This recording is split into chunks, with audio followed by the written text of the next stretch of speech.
Hi everyone, and welcome to our daily show, The Big Story, where we discuss the hottest topics of the day right here in the heart of the newsroom. My name is Alyssa Wu, and I'm coming to you live from the Straits Times. We are streaming live right now on Facebook and on YouTube. If you're watching us on YouTube, do subscribe to our channel and click that bell icon to be notified whenever we go live. I'll be joined very shortly by my newsroom colleagues, where we'll discuss the topics that got you talking today. For our first segment, it's a report released about the Cross Island Line construction. So there was a major study released today by the Land Transport Authority, where they studied the potential impact of construction works on the surrounding environment. They came up with two options. The MRT line can either run under the Central Catchment Nature Reserve or go around it. To talk more about this study and the new Cross Island Line, I have senior transport correspondent Chris Tan with me. Hi, Chris. Hi. So can you tell us a little bit more for viewers who are not familiar with the line and also this study, why did the LTA commission this study? I think when the line was first announced 6 years ago, it didn't appear to us that there was a second option. The map that they showed us showed the line going through the nature reserve.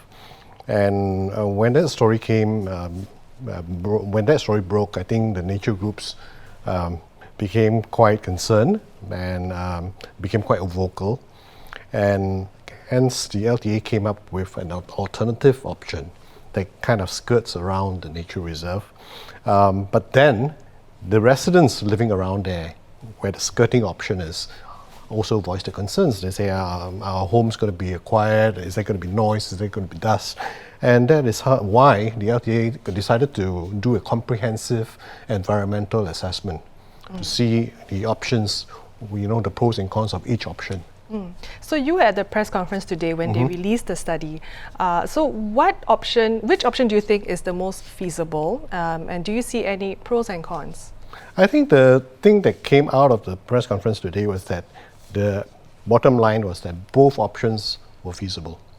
And both options were feasible with minimal impact on either the flora and fauna and on the other end, on the residents. And I suppose that's good news. But if you ask me, I think there could be perhaps an option 2A, right? The skirting option to me is neither here nor there, because it really just skirts the nature reserve around its border.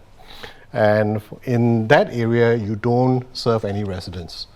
There are not very huge population centers around there. There are some small towns, small pockets of residents, but not a huge pool.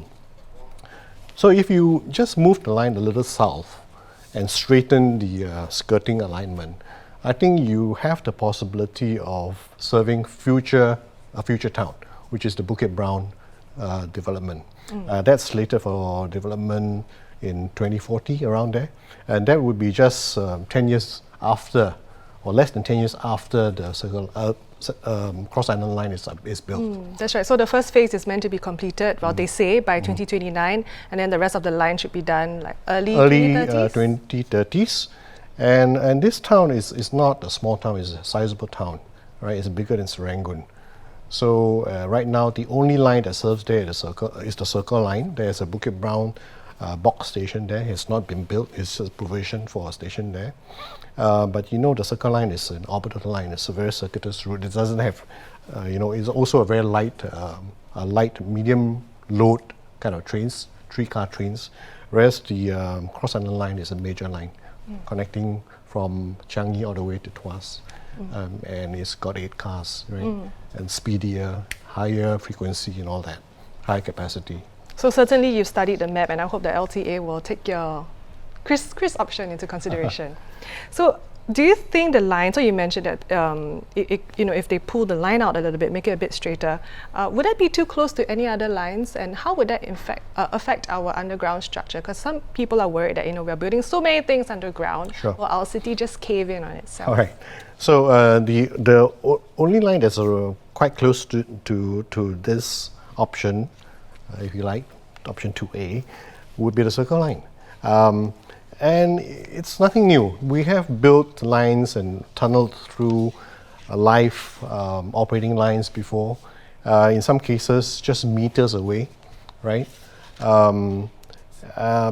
engineering capability advances with time, and we are doing more and more amazing things. And I think if we had the will, we would be able to do it. There's nothing to say that we can't have 2 or more lines serving a same precinct. And for example, moving things underground, such as the MCE, you brought up. Yes, yes. I mean, moving a highway under the sea just to free up a parcel of land for development, as in the case of the Marina Coastal Expressway. I mean, that is a prime example of what we can do if we put our minds to it. And I understand you'll be writing a commentary based on this, which will be out online tonight, if possible, or in the papers tomorrow. Yes, yes. Right? Right. So thank you so much, Chris. Sure, welcome. Now, if you would like to read the report, you can head on to LTA's website. It will be up there for about a week or so, and the public can give their feedback to the authority.